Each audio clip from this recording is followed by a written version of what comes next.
If you haven't hit the like button yet, I don't know, I have any idea what you're waiting for. It's lunchtime. It's live chats. It's Rebel Scum Podcast. I'm James. Joining me now is, on your screen is Andrew Fantasia. Andrew's here. Andrew, what's up?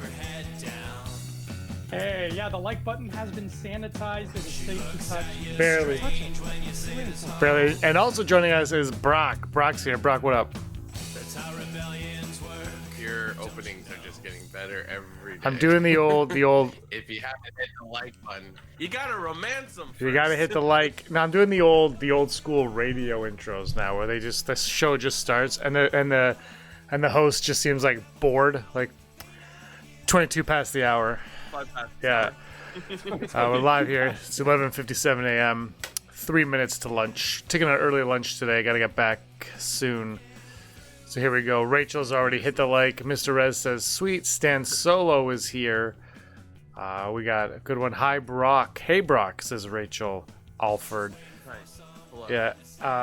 Heidi Feder, who is not here now, she's working. She delivers the mail, so she has to work. She says that, Brock, she will send us how to phonetically pronounce her name. I suppose on the podcast we've been saying her name during the Patreon readouts incorrectly. This whole time, Yeah. she's been on the show. She's bringing this up. She brought it up on a chat. Like, I even asked you that. Like, are we pronouncing it? Is it Fedora? I think it's Feder. Like Fedora? I'm not sure. I hope she's secretly been cobbling together a supercut of every time we've said it wrong. She's gonna edit it to That would be incredible. Her next novel is going to be about that.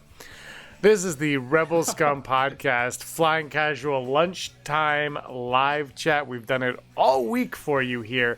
And there is a contest, if you have not been paying attention, there is a contest where every day we give you a fulcrum word. And on today, by 8 p.m. Eastern today, if you email us, rebelscumbags@gmail.com, all 5 words from all of the shows, you'll be entered into a draw to win what's it called? Star Wars High Republic Light of the Jedi, the first one to come out on August 25th, so you will not have to worry about buying that or going to a bookstore full of germs to purchase it. We will have it sent directly to you, so you will get that. We'll announce today's final word later on in the show. Have you guys watched any Star Wars in the last 24 hours of isolation? No, I have been doing this though. Hold on, let me get it here. Where is it? It's right here.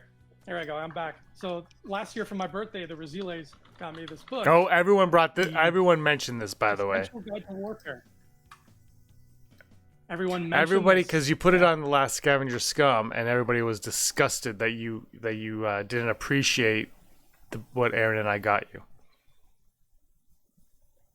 By not reading it yet. Well, that's changed. I've dug into it. Look at this art, man. Look at this beautiful, beautiful art.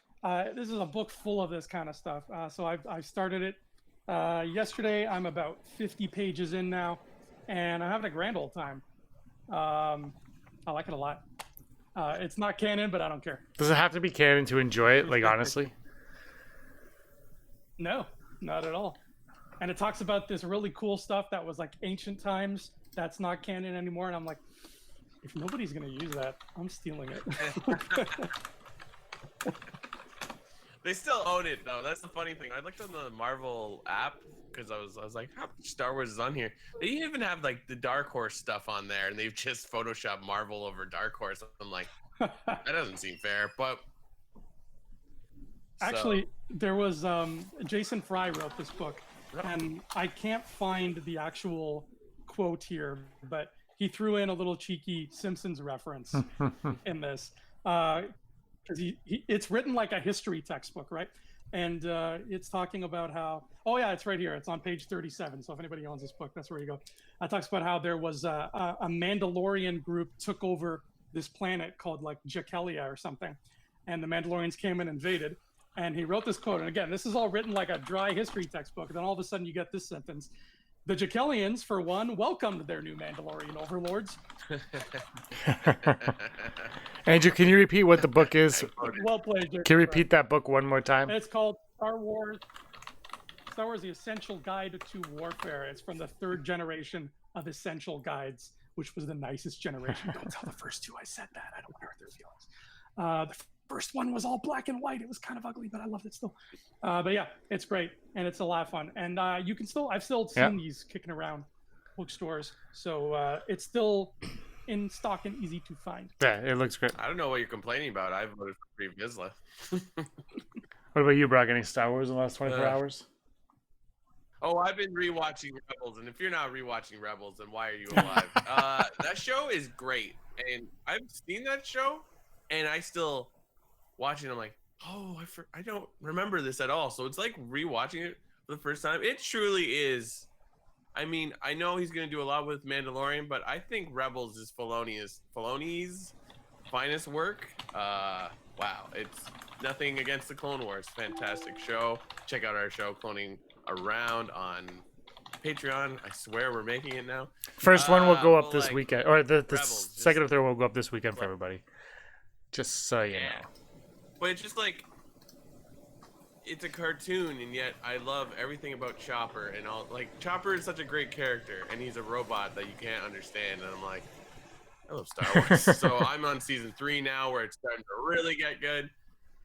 Yeah, that's what I've been doing. Love Rebels. Can't wait to dive more. I miss Rebels. Do you guys think, in all fairness, Jason Fry, who did the Last Jedi novelization, he's not a part of Project Luminous or this High Republic. He is doing, they're doing some novel. It's a Clone Wars anthology. It's probably like from a certain point of view, it seems like, but for Clone Wars. Do you guys think that Jason Fry, deserves more opportunities at writing Star Wars novels? I think he's great. I wouldn't mind more opportunities to write Star Wars novels, but yeah, I guess Jason can have some. Yeah, I mean, yeah, the more, if you've proven you know stuff about Star Wars, why can't you just keep writing more stuff? But what do I know?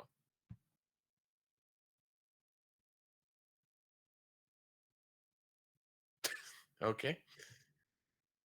Sounds like things are falling over at the Razila residence. I can't wait till he figures that out so we can see what the... No, we're still talking. We're still talking. What happened? Did we lose something? No, it started pouring rain and my window was open. Oh, no. When I came back, I accidentally unplugged my headphones without realizing it. That's why I didn't hear you guys. Sorry. Yeah. So anyways, yeah, Star Wars. Stella says hi. Hi, Stella. What were we talking? We're talking about Jason Fry getting more opportunities to write Star Wars. Not Andrew Fantasia, but Jason Fry. No. Andrew will never get more opportunities at all. Den Allen is here. Hi, Den Allen. Den is here. This is a good one. This is the Friday one happening. We're going to talk. So I read an article today about Rian Johnson, how he wanted to do a test screening for The Last Jedi. He did the test screening for Knives Out, and he said it was like a party. He had a great time with it, and he wished he got one for The Last Jedi, but because of the secrecy of Star Wars, he was not allowed to. He was not granted that opportunity to do so.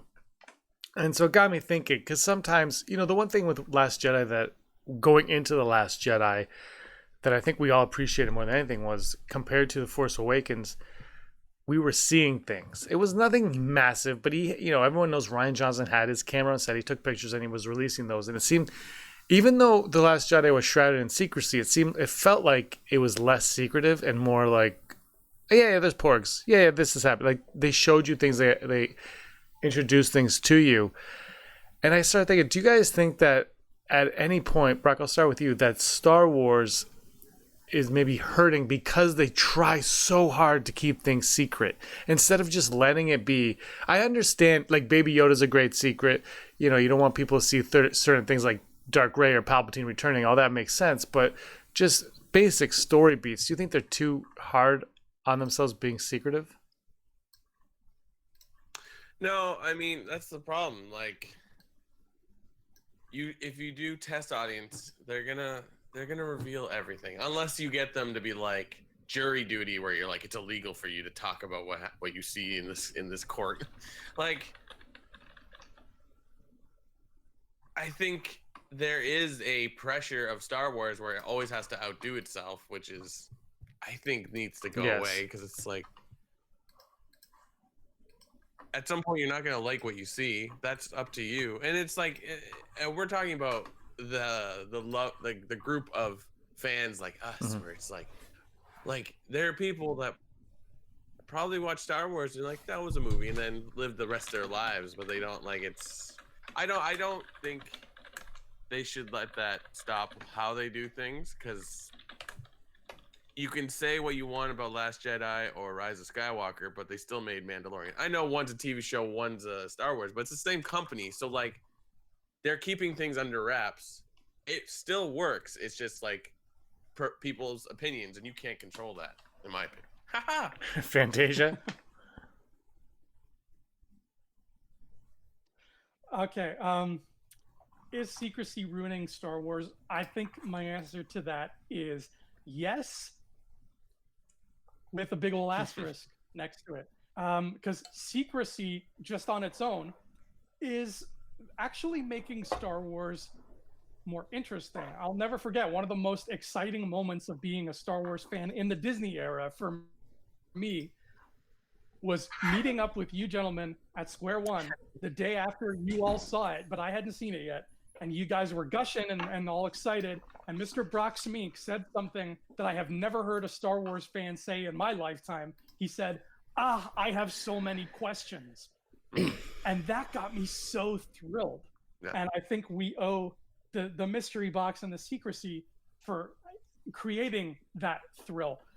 But the combination of the secrecy mixed with the lack of communication, for a director to say, I'm going to have all these secrets and mysteries and I'm not going to explain anything in this movie. Oh, that new guy's writing the next one. Well, I'm not going to tell him what I have in mind for the answers. He's just going to have to wing it. That is ruining Star Wars.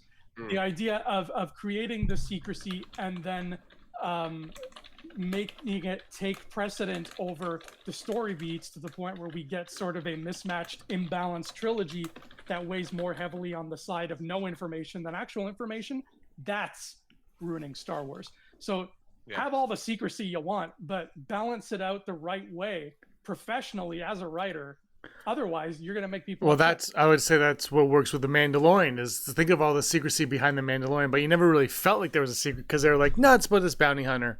And he has his bounty that he goes, and we all just bought into that, and it wasn't a lie, but it was just it was hiding, what the main asset was, and they told us they weren't going to tell us what that was, but we all kind of accepted it because we knew enough surrounding it, we knew the era, we knew everything.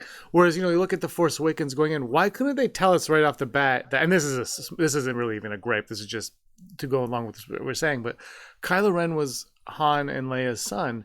You learn that very early on in the movie. Why not just be like, by the way, their son's evil, and then you create that excitement going into it. Like, why? Oh, because there's no reason why. He just is. Yeah. You don't necessarily have to. These aren't Christmas presents where it's like, here's the thing under the tree, but you can't unwrap it until this certain day. You want to stagger it in a way that makes it more interesting. Don't just reveal everything in a big gush at once in the final act of the third movie. The Kylo Ren thing was like very sort of, I feel like I could be wrong, but weren't a lot of people kind of whispering like oh, I think that's Han Solo and Leia's kid. I feel like that was in the air. That was not a shock to a lot of people. So it didn't even feel like they were hiding it as much as they were hiding Rey and as much as they were hiding Luke and Snoke. Those were the things that I felt like, okay, it's cool that it's a mystery right now, but then to find out that they didn't even try to, in mystery books, you typically start at the end and work backwards, and that didn't happen here. No. And now seeing it, the whole thing, 3 movies from afar, you can see that didn't happen. And that's what bums me out. And that's what bums out a lot of Star Wars fans. I don't hate the movies. I love them. I think they're so much fun. But imagine how much more fun they would have been if they had done it the more logical way. I think, there needs to be one writer for these things. Yes. Because, no slam against JJ or Ryan. I think they make good movies. But then with the switch up of Trevorrow then to JJ, it's just I don't feel like they talked, even though they say they kind of talked. I'm sure they It's just didn't. like it seems weird. It seems disjointed. It's like I don't know. Maybe it might have been to do the fact that JJ had to come in and take over for season 3 episode the third movie, but like I don't know. Yeah, I feel like you need to keep these directors in place. It's like, okay, this is what we need to accomplish, because there does seem to be is just disjointed point to the narrative where it's like, what about this? Why did you set this up, right? So I don't know. I think to that point that Trevorrow, it might have made more sense to have somebody disassociated with the previous two come in and take it freshly, because I think one of the problems people had with the JJ approach was he went back and finished The Force Awakens. He finished the story he was telling in The Force Awakens, not so much the story Rian Johnson was telling in The Last Jedi. And one thing that always kind of gives me a quizzical expression is when people complain about how he treated some of those characters. And it's like, yeah, but those were basically, they were his characters. Like, if anyone knows what the outcome of those characters is going to be, it's going to be J.J. Abrams, because they were his, not Rose. I get it. But you know what I mean? Like, that is something that I always think of is like, but is this where he always kind of thought those characters would go? Is that the direction he wanted them to go in? And I got to think, at least, half yes. Apparently I sound sleepy. Yes, I am.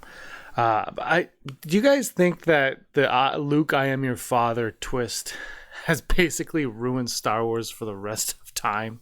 Because it seems like, like I just brought up with Kylo Ren being Han's son, it's like they wanted that impact. Palpatine, Rey being a Palpatine, they want that impact.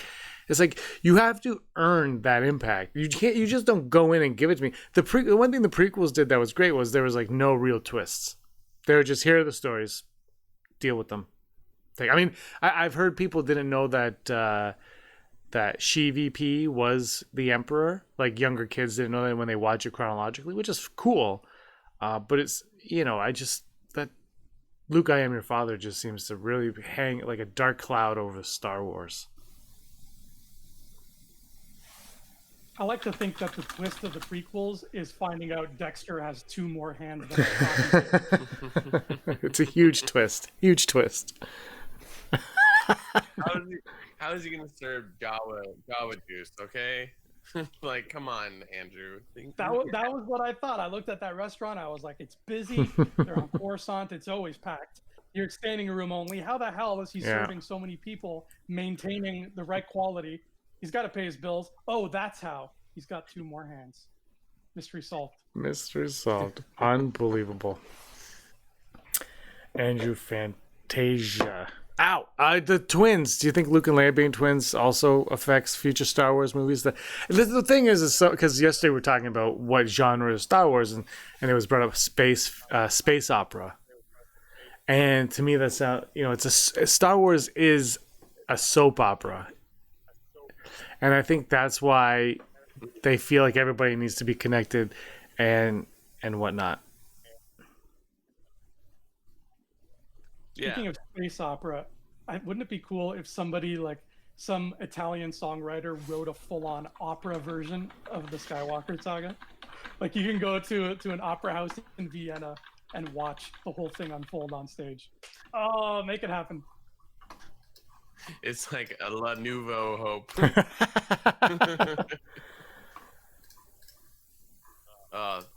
That wouldn't be bad, like, because you already know the story. So if it's like an Italian or whatever, or French or whatever, a different language, it wouldn't matter because you're like, I understand what's happening. Exactly.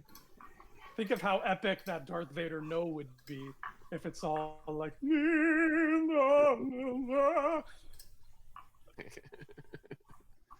Yeah.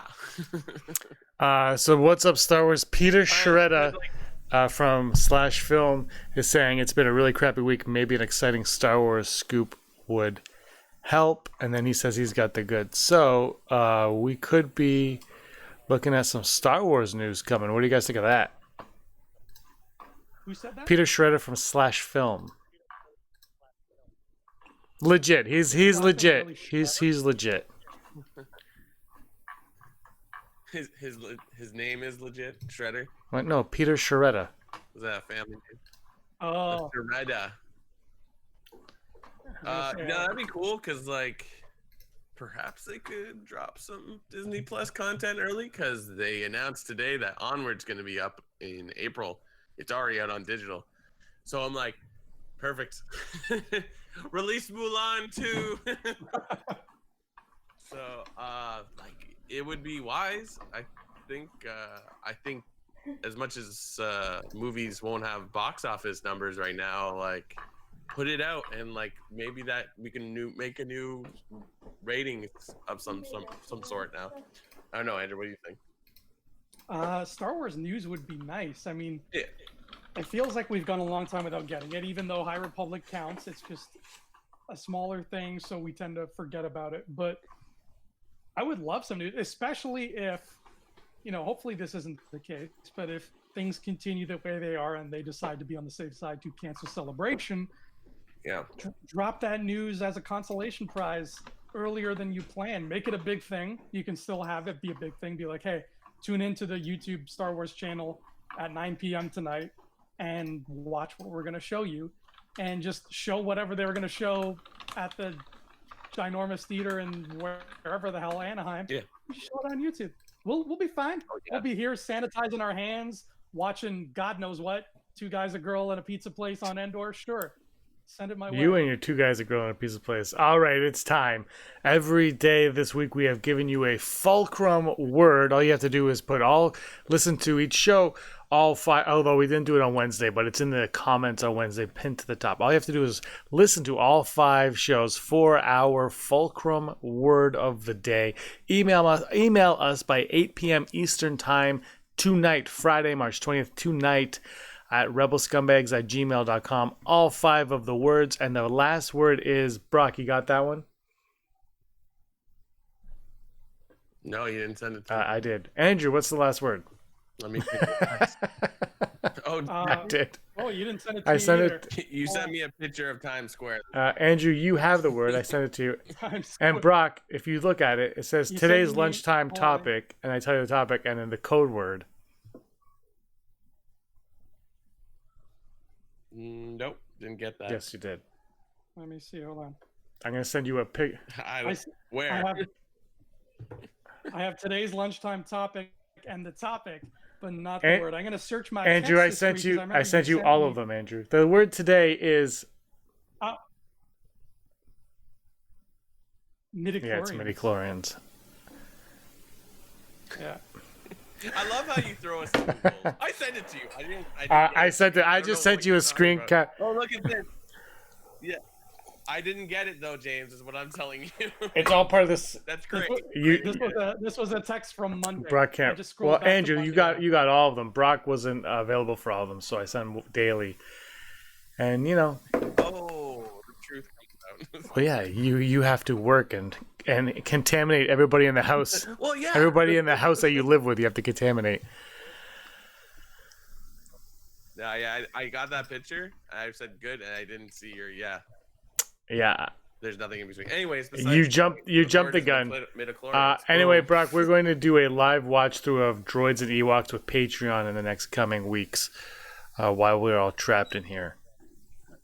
That's going to happen. It's going to be a great time. We're going to do that next week's lunchtime live chats. I've got something else that I want to talk to you guys about that we could do that might be a lot of fun.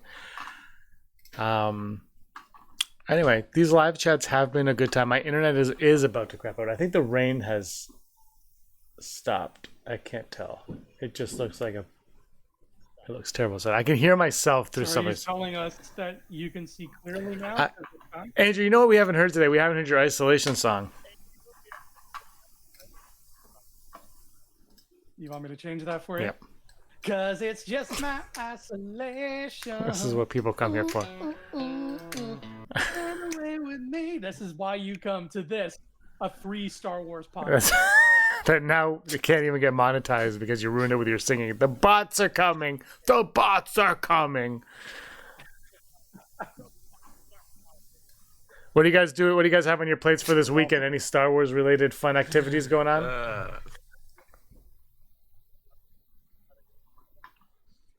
Well, I have to watch the new Clone Wars because I haven't seen it yet. Oh yeah, that dropped today. And then finish the Essential Guide to Warfare. Andrew, you gonna do a full book review for everybody on that one? I'm gonna finish Rebel. I'm gonna do a full book reading. I'm gonna sit in front of a fire like Masterpiece Josh- Theater and just Josh quote this beast. Josh Gad has been doing that. Josh Gad has been doing that. He's been reading to everybody every night. By the way, I saw the first half of Frozen 2 last night. Olaf is hilarious. Also, that 80s ballad in it, I died laughing. That made me laugh very hard. The Kristoff Yeah, songs? that one made me die laughing. I was like, this is the dumbest thing ever. No, none of the kids got it, and I was just crying. And Olaf had me rolling a few times as well. But I've only seen the first half. We'll see if I ever... I only watched the first half of the trailer, too, so we'll see if I ever see the second half of anything to do with Frozen 2. But Onward's coming on Disney Plus on April 3rd. It's now available for purchase on streaming. Same with movies like The Invisible Man and Emma and all movies that just came out recently in the theater. I think Birds of Prey comes out on the 24th. They're really just... no one's going to go to the theaters to see these things, so they're going to take advantage of us being isolated in our homes and put as much content. So, you know what? Do you guys think before we leave, we will see The Rise of Skywalker on Disney Plus at some point in April?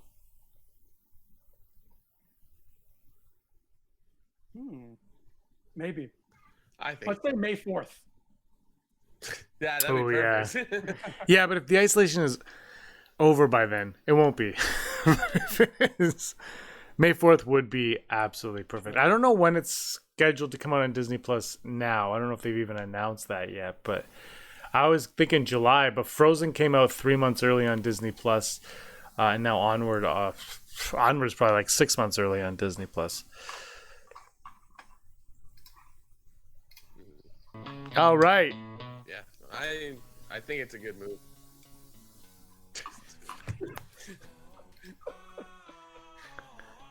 Andrew, Rachel is talking to you in the chat. We're going to wrap it up. We got to get back. Well, I got to get back to work. Andrew's got to get back to reading, and Brock has to get back to watching Rebels. Any final words, Brock?